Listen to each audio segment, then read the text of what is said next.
I started looking at the keyhole shaped tombs.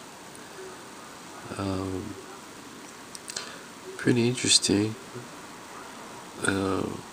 Why this shape, I think, is one of the questions arise.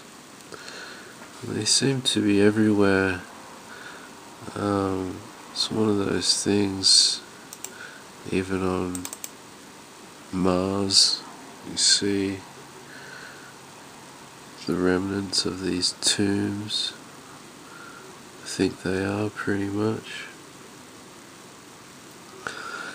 And so just taking a quick crack at it, I was just thinking, like, it's obviously geometry, and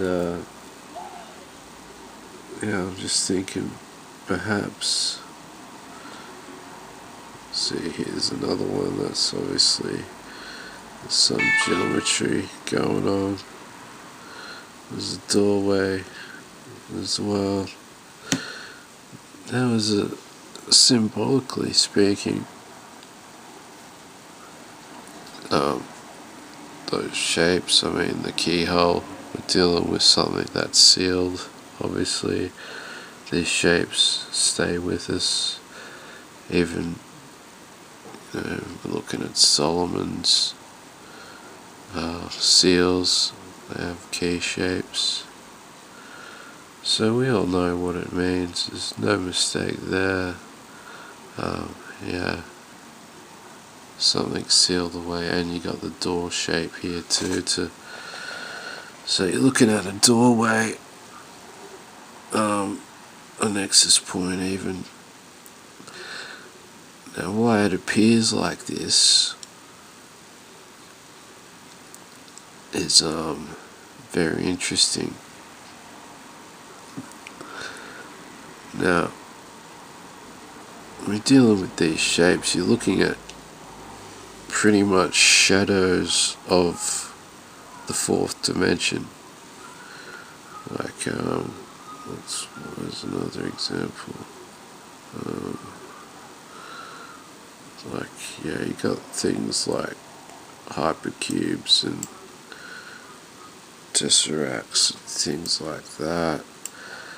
And what they say pretty much is they are shadows of something in the fourth dimension. You can't really explain something to fourth dimension. Just like if I was in a two-dimensional space, all I could see would be like a flat square.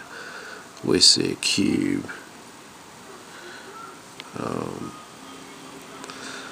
So I think the keyhole shape is expressing something that is invisible, truly invisible. And if it's a tomb, perhaps we're dealing with some suggestion or directive towards the spirit world, connected to the fourth dimension consciousness. Now,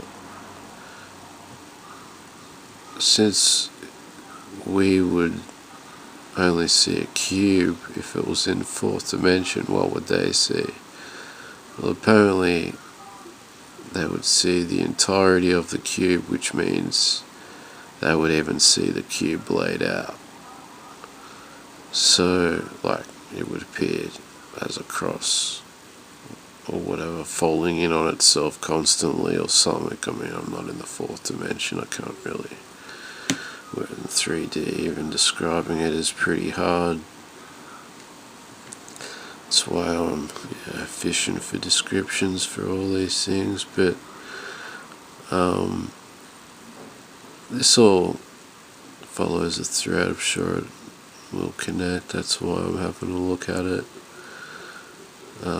So yeah, 3D expression of something four-dimensional. So there's some other geometry even that you don't see, that's being expressed, and if it's something unfolding or like it's yeah, they've called it at a certain moment of some geometry to produce a 3D shadow. Not sure what that major geometry is. This is what I'm thinking around the kind of area of thought surrounding this kind of tomb. Alright, that's probably enough crypt calling for a Sunday. Back to church. See ya. Wouldn't wanna be ya.